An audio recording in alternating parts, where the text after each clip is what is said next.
Good evening, sir. It's good to have you on, sir. Thank you very much. Your Excellency, we want to quickly go into the matter. A lot of the people want to hear from you. So many things are happening around Nigeria. We already know. We are part of the process. But today, a big news is coming out of Nigeria, from Edo State. Unfortunately, it is not a very good news. And people are very disenchanted. They want to hear your voice. We'll be feeling the pulse of the people. Your Excellency, Governor Obaseki, what is happening, sir? Thank you very much. First, let me thank you, the Comrade Show, Loretta, and all of you hardworking brothers and sisters in the diaspora who have kept the dialogue going. I also want to use this opportunity to thank all the men and women of God who, in their wisdom and inspiration, have thought it wise that a program like this be set up, a day like this be set aside to pray for Edo State and continue to seek the intervention of God Almighty in our affairs. I'm sure you have been reading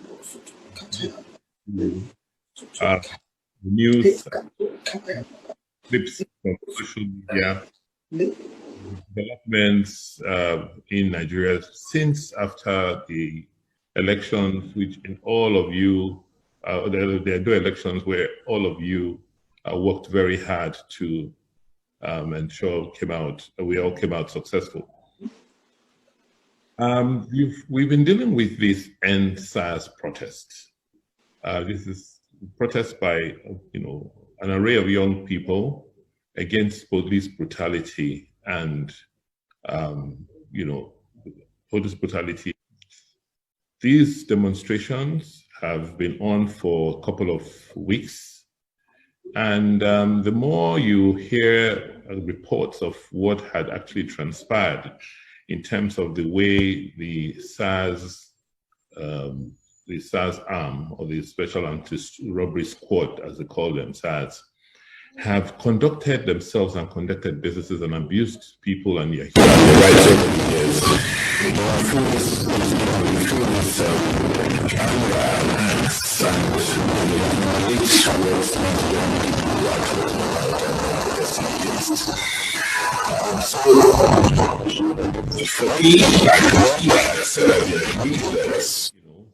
Something very, very wrong had gone on for close up to a decade in the country.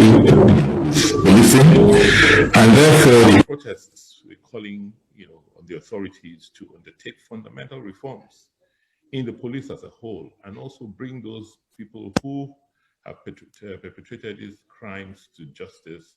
I believe is justified, and I still believe so. So also in a democracy, I believe that the Constitution also offers individuals the right to protest, to complain, when they feel affected. So we, as a person and as a government, we have nothing against the anti-SARS protest. And by the way, most of them have been well organized. The ones in Benin have, the protesters have conducted themselves well. In fact, when they wrote to me a couple of weeks ago that they wanted to undertake a protest, I did ask the Commissioner for Police to provide them adequate security for them to conduct a peaceful protest. But as you are aware, the situation in Nigeria globally, and in Nigeria in particular, because of all the, what I'll say, unclear policy measures we've undertaken over the last several decades, have now come home to roost. With COVID-19, where the bulk of, for the bulk of this year, people haven't worked, people haven't earned income, people haven't undertaken their normal economic activities, a lot of people have had to be laid off. You can imagine the social tension and stress which it has now created across the board, particularly in a state like Edo, where a lot of young people over the years have not been properly educated, and the economic policies have not created a growth of businesses of the private sector. So you have a large pool of unemployed and sometimes unemployable young men and women who, who out of no fault of theirs, need to be accommodated. And so with the NSAS protests going on, it then metamorphosed into other forms of protests. And some of them, unfortunately, were just not well uncontrollable. It was on a short holiday. I had to come back, to Benin, when I realized that, the young men, some young men had hijacked the legitimate SARS protests and had, hoodlums had taken over the protests.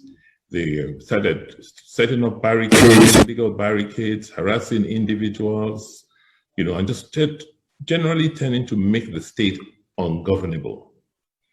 What was a bit worrying was that some of the rhetoric, some of the attitudes that we saw exhibited by those hoodlums were not totally dissimilar to the way they were talking and behaving during the electioneering, calling themselves lions and tigers.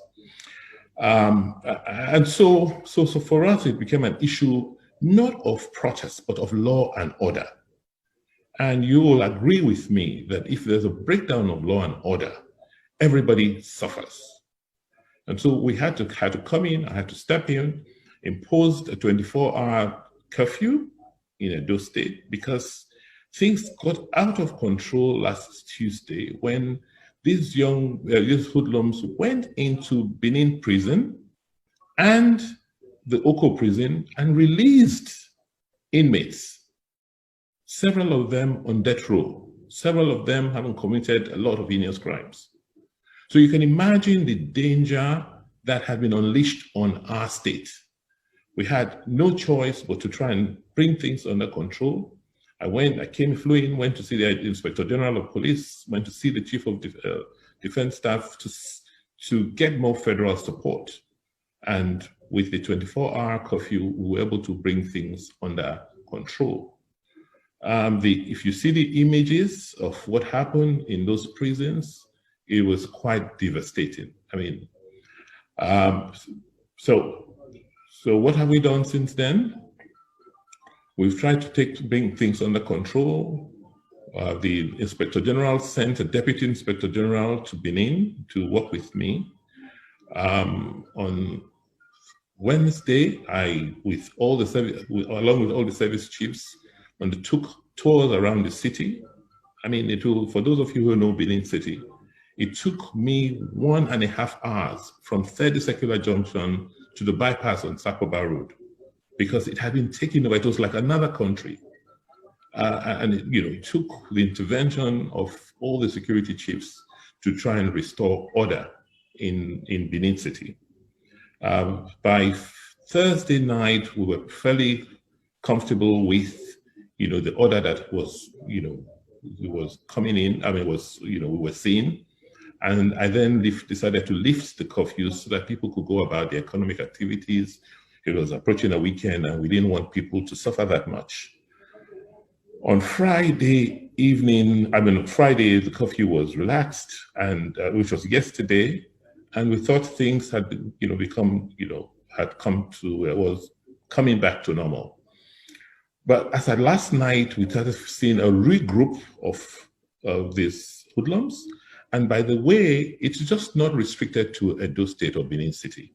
It had become a phenomenon across the country. It started in Lagos, where this, you saw the amount of devastation and carnage that took place in Lagos, where they just indiscriminately went in, burned down government properties and attacked private properties, attacked shopping malls, attacked warehouses, to just ransack and steal. So that phenomenon started to spread across the country. And it got to Benin this morning, where they went in, gathered themselves, went into our medical stores warehouse. This is a warehouse on Horror Road where we store medicaments, drugs, vaccines for immunization of children. And we also used the opportunity to store some of the palliative materials there and the reserve palliative materials. And contrary to what is being spread out, what's being propagated on the internet, these were more like the reserve palliatives from what we had been distributing over the last 4 months. Because over the last 4 months, we've received from COVID, from our own purse, from individuals and private organizations, total items totaling 1.1 million items. We've distributed about 1.19 million items. We've distributed about 1.112 of those items. And what we had, which was just like reserves, was about 7,300 of such items left. We had a whole range of items like rice, gari, noodles, spaghetti, sugar, beans, these were all a combination of all the items we distributed. But what was left, I think, was just about a few thousand cases of noodles and maybe 1 or 2 other items. So, just following the trend we're seeing across the country, they went in their hordes to take over, to first lay siege and then take over the warehouse and started looting their warehouse. First, we said, fine, if it's the food you want, let's give them the food items. If they were that staff, then all the food items were given to them. But they insisted on continuing to steal all the other items, the drugs with which we stock our hospitals. And it was really unfortunate that we tried not to use minimal force, tried to appeal, but you can tell that these were just hoodlums who were not interested in the progress of their society. They then went to another warehouse where we had kept the bulk of the palliatives we distributed. Unfortunately for them, all the items in that other warehouse had been fully distributed. Also, there was nothing left in the other warehouse. But unfortunately, that was a compound contained warehouses for other private organizations, people selling electronics. And then these young men went out and continued to pilfer and loot. Our worry was if we allowed that situation to continue, you see, like we saw in Calabar today, they started moving moving into homes to harass, and we cannot allow such the total breakdown of law and order.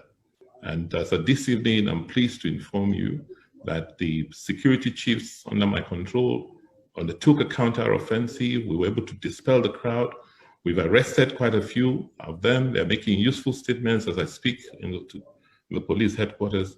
And we pray that, this will bring some calmness into the state. And but I want, and hopefully restore some order.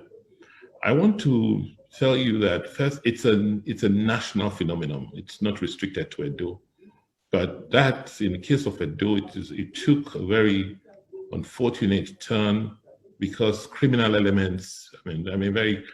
Criminal elements, and we found that some of them have been here. Were brought in for the purposes of elections and were given arms, and they have not been demobilized. And so such people were the core actors in going into the jails to release inmates and perpetuate the crimes they've been committing across the city. I know tonight is a prayer session. I just won't want to take too much of your time.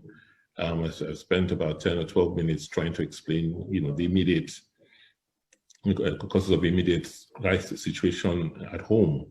But to say that it was not unexpected. I had always predicted that this was going to be some of the post-COVID fallouts. COVID has put every nation, every state to test.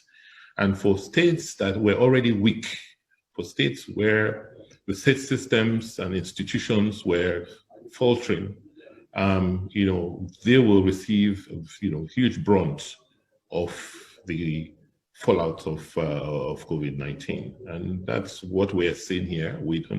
I don't expect it to blow away quickly, but that in itself is a challenge, and calls on us, particularly me, to ensure that we push harder in terms of fulfilling our electioneering promises, ensuring that we continue to invest in the economy, we would grow the economy, we want to give opportunities to young people to live productive lives. These are all challenges of development, and I can assure you that as governor, with God on our side, this too will pass. Thank you very much. Thank you very much, Your Excellency. As always, it's always good to have you talk to Edo people.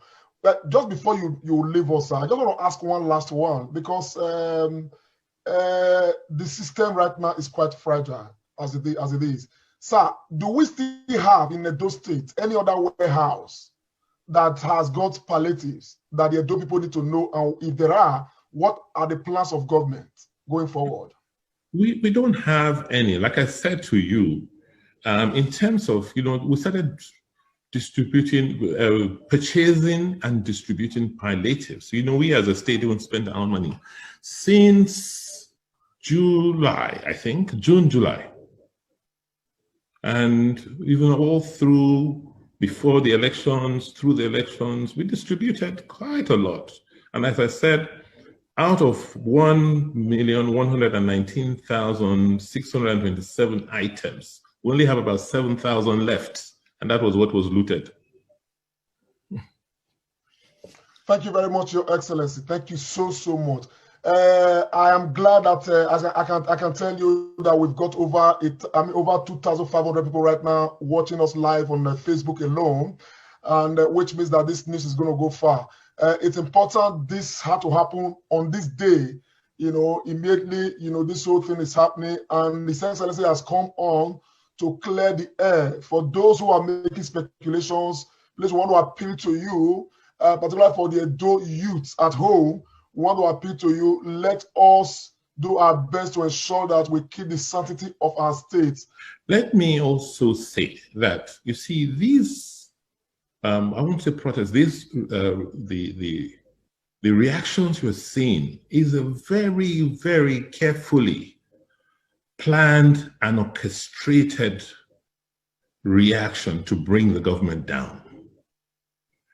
As you'll see, I believe right now at the police headquarters where they are interrogating, when the police finally dispersed some of the crowd this evening, they found about 8 people inside the warehouse already with phones, calling people outside, giving messages. So these are just not random reactions. And this whole spin you find on the internet is also part of the strategy to discredit government, to create a sense of fear, of hatred, to justify the crimes they continue to commit. So please try and understand, this is very well thought out, very well planned attack on the state. It's unfortunate it started with something legitimate like NSAS, but what we have today is people who are desperate, who are angry that they lost political power, or they are losing political power, they were not able to win elections. This is a fight back by the lions and tigers and their sponsors in Edo.